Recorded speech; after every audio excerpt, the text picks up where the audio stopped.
Hello and welcome to Dusseldorf Caravan Salon 2021-2022 range from Frankia here, and this event is not yet open. It's being set up, so you see there's like boxes on the floor and there's a bit of mess and all the rest of it, and some of the vans aren't quite ready yet, and this is the case in this one. I said that to get the apologies out of the way immediately. This thing here will cost in excess of 200,000 euros. So for 200,000, what are you actually getting? Well, to start off with, that's a bit of an exaggeration because the base price is there, 169,500. It's 804 centimeters long, 230 wide, height 323. Put it on a 5.5 ton basis, 203 centimeters of standing height. You've got 5 places, sitting places, 4 sleeping places, and this, and you've got all of this stuff as well added to it. So this, what's that? 33,000 approximately of extras. You maybe think 33,000, you could buy yourself a tiny camper van from Remo or something. Anyway, but it is rather good inside.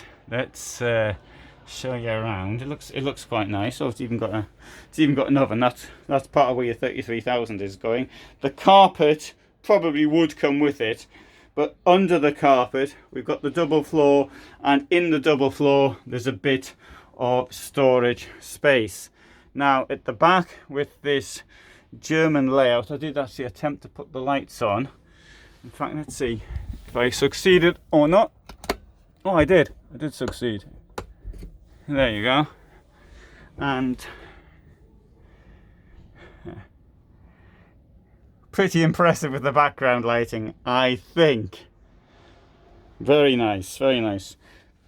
Here there's storage, but we'd have to push this in first. This goes up like that, and that goes down. Let's have a look at the storage, assuming I can get into it.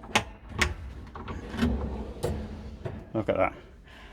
I find these pull-out things to be really useful, really great. I mean, I've got one in my own van, but not a big one like that. I've got one in the kitchen, and it really makes things much easier. Look at that. For your shirts and things like that, that's, I think, just the job.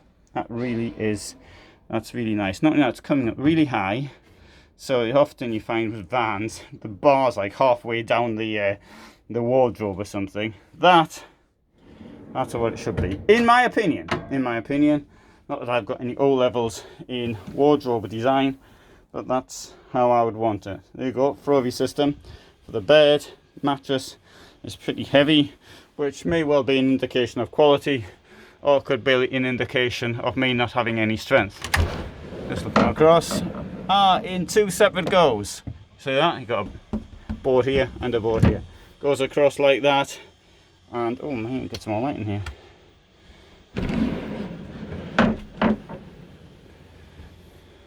And if you want, you can sort of shut yourself in here. If you don't want to have any them people up front, you don't want to have them. So you use the toilet. Let's use the toilet with this closed.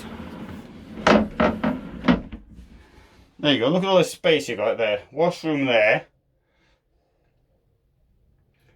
You got an aircon unit up there,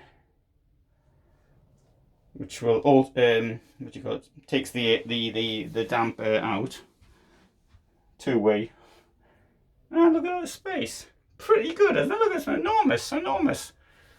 Alright, you can put your hair, make your hair even more immaculate in the mirror.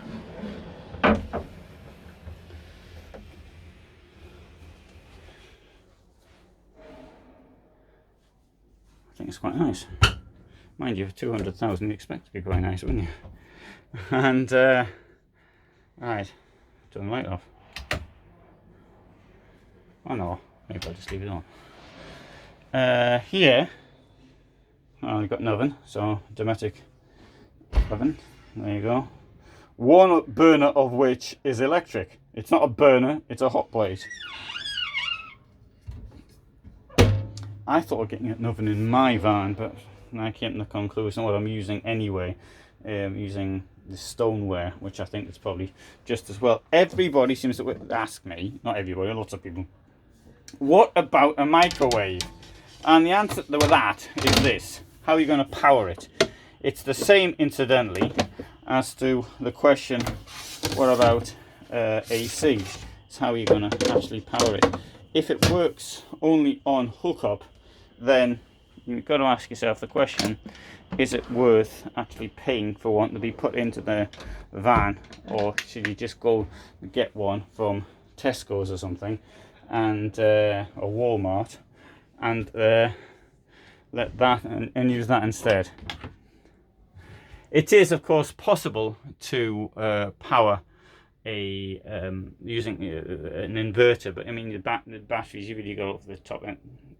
Well, top end, but you have to go for lithium batteries. Incidentally, which are getting considerably cheaper. Right, there's the Aldi system. You may have noticed that was in the toilet. This is the glycol. Is that what we say in English? I can't remember now. Anyway, that's the fluid, the heating fluid thing. And Aldi is it's very, very good way of keeping your van nice and warm.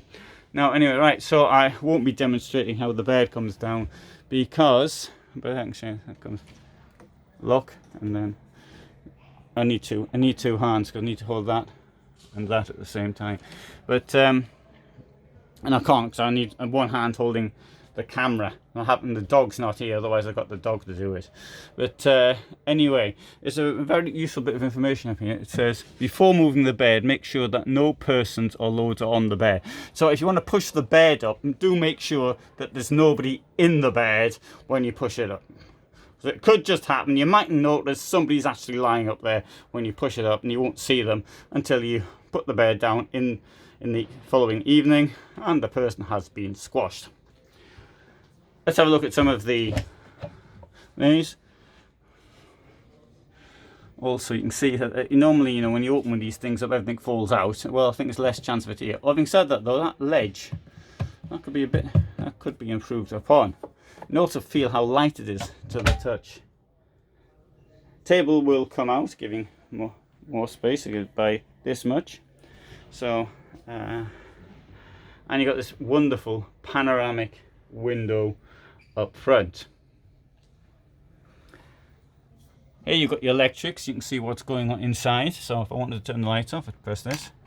Now if I want the 12 volt off, press that, and it'll go off after a short while. I think eventually it'll go off, maybe. Well, we'll assume it goes off. Oh, we've got the lights down here as well. Obviously I hadn't turned the thing off properly. Never mind, you got the impression. I think these things are pretty daft myself, keeping glasses up there. I think it looks a bit naff, but then again, other people might say that looks alright. I do find the cupboards in here really impressive, to be quite honest, the way they are. You feel it's sort of quality. Alright, let's have a look outside. Oh, I'll have a look at this as well. This is, there you go.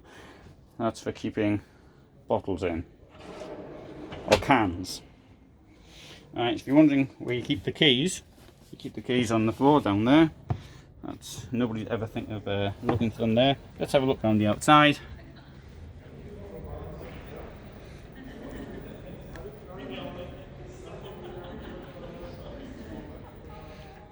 I personally really like the rear door like this. I appreciate that many times you can't use it. It certainly wouldn't be possible to use it for me right now, because I'm where I'm parked. I've got someone behind me. Often I'm on the street. It wouldn't be possible there either. But there are many times it would be possible. And in those times when it wouldn't be possible, I do have this door here. In there, easily get a couple of bicycles. You may say, wouldn't it be nice if you had a door on the other side as well? Well, perhaps. You may say for 203,000 euros, I would want the door on the other side as well.